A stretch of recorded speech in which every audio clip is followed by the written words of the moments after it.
Hi అండి, అందరికీ నమస్కారం. బాగున్నారా? చాలా రోజుల వీడియో చేయక నాకు ఫీవర్ వచ్చి ఉండే, కాకపోతే అన్ని తక్కువ అయిపోయినాయి. ఒక దగ్గు మాత్రం ఉంది, మాట్లాడడానికి వస్తలేదు కాబట్టి వీడియో చేయట్లేదు. మా ఊర్లో ఒక సంఘటన జరిగింది, ఆ వీడియో మీతో షేర్ చేసుకుందామని తప్పనిసరిగా వీడియో చేస్తున్నా. నాతోటి కాకుండా కానీ చేస్తున్నా. కరెక్ట్ 1 year కింద హైదరాబాద్ బంజారాహిల్స్లో ఒక చిన్న స్కూల్ పాప, యూకేజీ పాపని 4 years ఒక కార్ డ్రైవరు నీచంగా ప్రవర్తించిందని చెప్పినాం. అది ఒక 1 year గడవక ముందుకి అలాంటి సీనే మా ఊరు సైడ్ కామారెడ్డి ఉంటుంది. అలా మాకు తెలిసిన బంధువుల పిల్లలు కూడా జాయిన్ అయ్యారు. పీటీ సార్, ఈ పీటీ సారు ఆ పాపని చాలా నీచంగా ప్రవర్తించిండు. అది గమనించిన తల్లిదండ్రులు ఇష్యూ అయింది, వన్ నిలదీసిండు. వాడు పరారులు ఉన్నాడు. యజమాని ప్రిన్సిపల్ని అడిగేసరికి చాలా ఎక్కువైంది, అందరికి తెలిసిపోయింది. లోకల్ వాళ్ళు వచ్చిర్రు, చాలా రచ్చరచ్చ చేసి. కానీ ఇది వీడియో ఎక్కువ వైరల్ అవ్వలేదు ఎందుకో. చాలా మంది న్యూస్లో వచ్చింది కానీ చూసిరో లేదో. నాకు తెలిసిన వీడియో నేను చేస్తున్నా, నా వల్ల కొంతమంది తెలుస్తాను. దీని వీడియో, న్యూస్ వీడియో డిస్క్రిప్షన్లో ఇచ్చేస్తాను లింకు.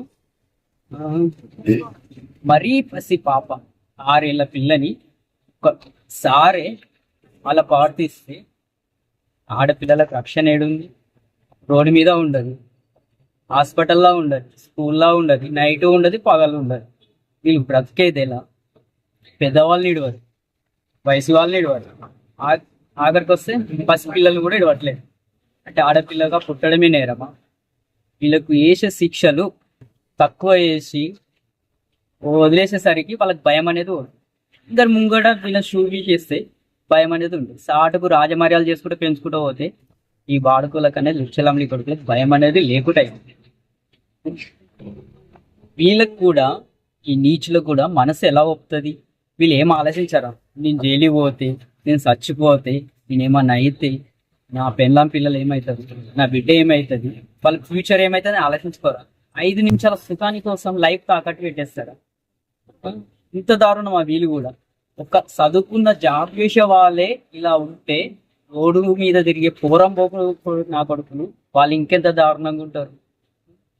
అసలు మనసులా గాడిదలా? నీ తల్లి ఆడదే, నీ భార్య ఆడదే, నీ బిడ్డ ఆడేదే. అలాంటి టైంలో వాళ్ళు గుర్తురారా?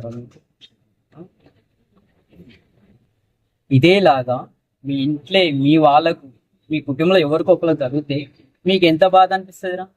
రోడ్డు మీద చిన్న యాక్సిడెంట్ అయ్యి గొడవ అయితేనే ఇంట్లో తెలిసి ఎంత బాధపడతారో అని చెప్పకుంటుంటాం. ఫుల్ టెన్షన్ అవుతారు, ఇంట్లో వాళ్ళకి తెలియకూడదు అని. అట్లాంటిది నేరాల మీద నేరాలు, ఘోరాల మీద ఘోరాలు చేస్తే వాళ్ళ పరిస్థితి, వాళ్ళ బతుకులు రోడ్ల మీద అయితే నీకు ఇంత ఆలోచిస్తారా? మొన్న ప్రియాంక అనే ఆమెని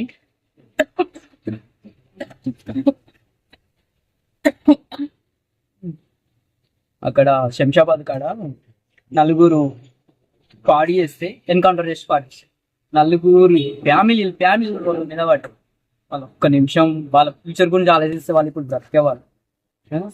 మనం ఇలా కనిపించిన అమ్మాయిని అందరినీ ఖరాబ్ చేసుకుంటూ పోతే చివరికి మగవాళ్ళమే మిగులుతాం, ఆడవాళ్ళు మిగలరు. వీళ్ళు ఏమనుకుంటారంటే ఎవరికి తెలియదు, మా తప్పులు ఏం చేయొచ్చు, హాయిగా బతకొచ్చు అనుకుంటారు. తెలుస్తుంది, ఖచ్చితంగా తెలుస్తుంది. నిజం అన్నది ఎన్నడూ ఆగదు, న్యాయం గెలుస్తూనే ఉంటుంది.